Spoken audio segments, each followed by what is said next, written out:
کراچی میں ایک اور کثیر منزلہ رہائشی عمارت گر گئی، درجنوں افراد ملبے تلے دب گئے۔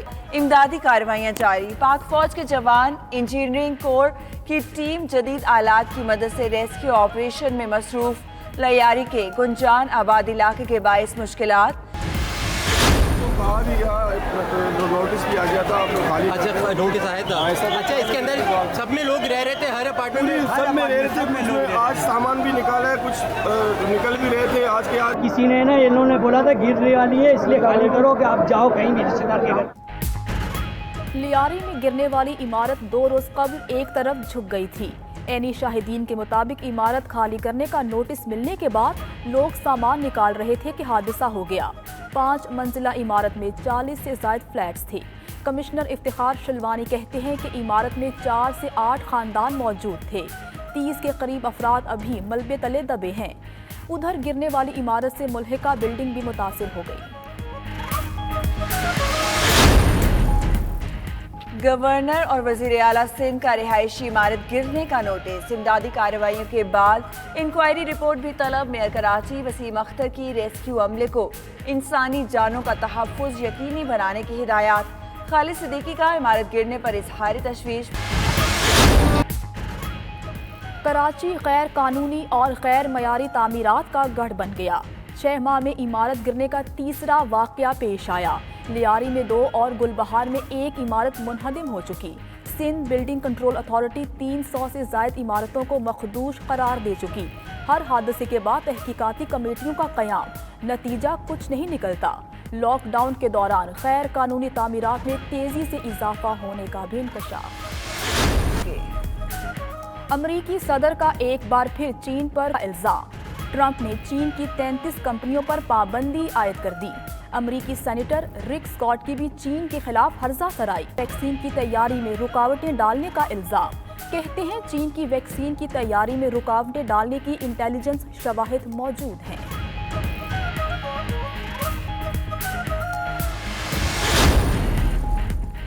امریکی نمائندہ خصوصی سلمی خلیلزاد کا وفد سمیت پاکستان کا اہم دورہ۔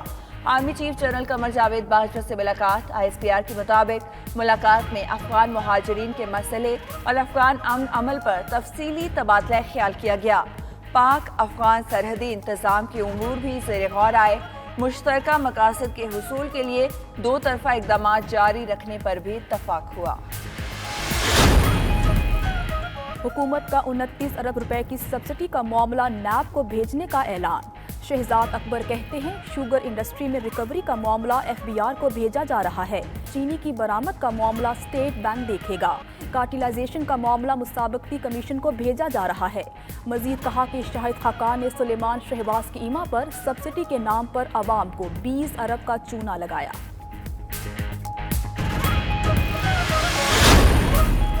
حکومت کا گندم کی بین الصوبائی نقل و حمل پر پابندیاں اٹھانے کا فیصلہ۔ گندم کی درآمد کی اجازت اور ڈیوٹی ختم کر دی جائے گی۔ وزیر اعظم کی زیر صدارت اجلاس۔ گندم کی ضرورت پوری کرنے اور آٹے کی قیمتوں پر کنٹرول کے متعلق تبادلہ خیال ہوا۔ ادھر لاہور میں آٹا مزید مہنگا، 20 کلو تھیلے کی قیمت 972 روپے ہو گئی۔ چکی کا آٹا بھی 3 روپے مہنگا، 65 روپے فی کلو ہو گیا۔ وزیر اعظم کی زیر صدارت وفاق، پنجاب اور خیبر پختونخوا کے مجوزہ بجٹ کے حوالے سے اجلاس۔ دونوں وزراء اعلیٰ کی اپنے صوبوں کے آئندہ بجٹ کے محصولات اور اخراجات پر بریفنگ۔ عمران خان کی غیر ترقیاتی اخراجات میں کٹوتی اور ترقیاتی اخراجات بڑھانے کی ہدایت۔ کہا منصوبوں کی تکمیل کی خاطر نجی شعبے کے لیے آسانیاں پیدا کی جائیں۔ صنعتی شعبے اور زراعت کی ترقی پر خصوصی توجہ دی جائے۔ پیپلز پارٹی کے زیر اہتمام بلاول ہاؤس لاہور میں آل پارٹیز کانفرنس، نون لیگ، کاف لیگ، JUI اور JUP کے رہنماؤں کی شرکت۔ قمر زمان قائرہ کہتے ہیں کہ اپوزیشن کے خلاف نیب نیازی گٹھ جوڑ کھل کر سامنے آ چکا۔ رانا ثنا بولے حکومت اگر 18ویں ترمیم ختم کرنے میں سنجیدہ ہے تو اس میں تبدیلیاں کرا لے۔ پاکستانی تحقیقاتی ٹیم اہم شواہد لے کر وطن واپس آ گئی۔ ٹیم کے سربراہ ایئر کوموڈور عثمان غنی فرینکفرٹ سے اسلام آباد پہنچے۔ رپورٹ چند روز میں ایویشن ڈویژن میں جمع کروائیں گے۔ فرانسیسی ماہرین نے بلیک باکس اور کاکپٹ وائس ریکارڈر کو ڈی کوڈ کیا. کاکپٹ وائس ریکارڈر سے اہم معلومات حاصل ہوئی ہیں.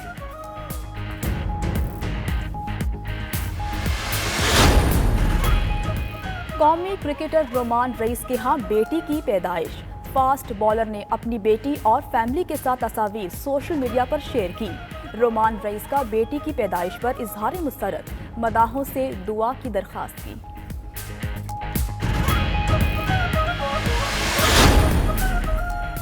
اور فن پاروں کی نمائش اور سماجی فاصلہ ساتھ ساتھ. جرمنی کے آرٹسٹوں کا نمائش کے لیے انوکھا اقدام.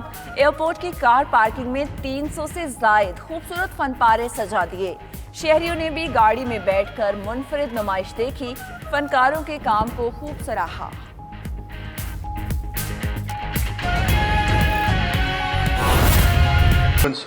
وہ پریس کانفرنسز نہیں کرتے اور وہ نہیں بنتا، اور پالیسی سازی جو ہے اس کے اوپر کام جو ہے وہ لوگ کرتے ہیں جو پالیسی والے طرف سے ہیں.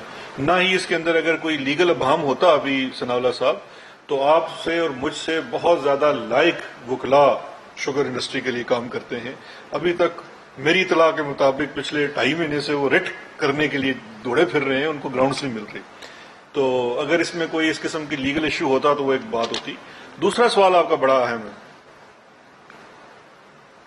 میرا نہیں خیال کہ پاکستان تحریک انصاف کی اس چیز کے اوپر آپ کو ڈاؤٹ ہونا چاہیے کہ روایات بھی ہم نے قائم کی اور انشاءاللہ روایات کی پاسداری بھی ہم کریں گے.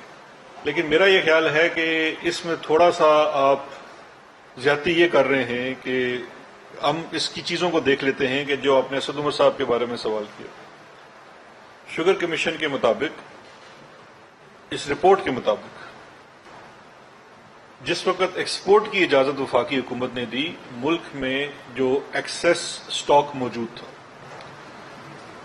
شوگر کمیشن یہ کہتا ہے کہ جو آپ کی قیمتوں میں بڑھوتی ہوئی، مارکیٹ مینیپولیشن ہوئی، اس چیز کو استعمال کر کے کہ ایکسپورٹ کی اجازت دینے کی وجہ سے ذخائر کم ہو رہے ہیں. لیکن انہوں نے یہ اگری کیا کہ اس سے ذخائر کم نہیں ہوئے. نمبر 1 یہ. نمبر 2 یہ کہ جب ان کی یہ پیش ہوئے، رزاق داؤد صاحب بھی پیش ہوئے، اسد عمر صاحب بھی پیش ہوئے، اور انہوں نے 2018-19 میں ایکسپورٹ کی اجازت دینے کی ایک بڑی وجہ جو ہمیں اس وقت ایک ڈیفیسٹ تھا ڈالرز کا روپی کے اوپر، وہ وجہ بتلائی گئی اور اس سے انہوں نے اگری کیا کمیشن نے. لیکن اس کے باوجود یہ معاملہ ہم نیب کو دے رہے ہیں کہ اگر ان کے اوپر کوئی الزام بھی نیب لگاتی ہے تو اس چیز کا فیصلہ اس وقت کیا جائے گا اور وہ لوگ فیصلہ کریں گے. دوسرا، پنجاب کی بات میں جو چیز ہے، اس میں پنجاب میں انہوں نے جو سبسڈی دی، جو کمیشن کہتا ہے کہ جو سبسڈی دی اس کے اندر کاسٹ آف پروڈکشن اسیس نہیں کی. یہ وہی والی غلطی ہے جو ماضی میں بھی ہوتی رہی ہے، اور اسی چیز کو ہم نے بھیج دیا ہے نیب کو. اب اگر نیب نے اس کے اندر یہ دیکھنا ہے کہ کون سے لوگ ہیں جن کی یہ ذمہ داری بنتی تھی کاسٹ آف پروڈکشن نکالنا. جب وہ نیب اپنا چیز فائل کرے گی تو اس وقت ظاہری بات ہے وہ ہر جو اس میں کا فیصلہ کرے گا. لیکن آپ سٹیپ ایٹ اے ٹائم ہے.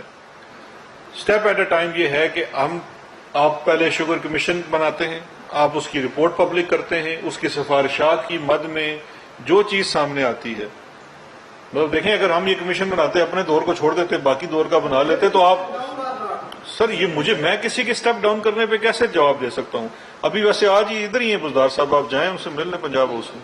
لیکن میرے آپ سوال کا جواب سمجھ لیں کہ یہ ایک سٹیپ ہے نیب کو دیا جانا. جب یہ سٹیپ نیب کے پاس چلے جائے گا، نیب نے اپنی انویسٹیگیشن کرنی ہے. وہ اس میں سے کمی بھی کر سکتی ہے، اس میں بڑھوتی بھی کر سکتی ہے.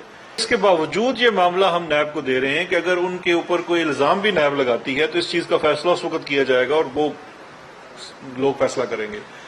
دوسرا، پنجاب کی بات میں جو چیز ہے، اس میں پنجاب میں انہوں نے جو سبسڈی دی، جو کمیشن کہتا ہے کہ جو سبسڈی دی اس کے اندر کاسٹ آف پروڈکشن اسیس نہیں کی.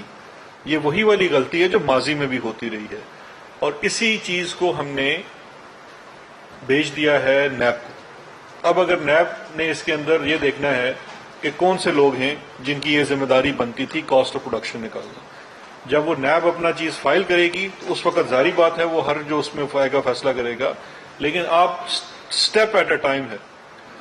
سٹیپ ایٹ اے ٹائم یہ ہے کہ آپ پہلے شوگر کمیشن بناتے ہیں، آپ اس کی رپورٹ پبلک کرتے ہیں، اس کی سفارشات کی مد میں جو چیز سامنے آتی ہے.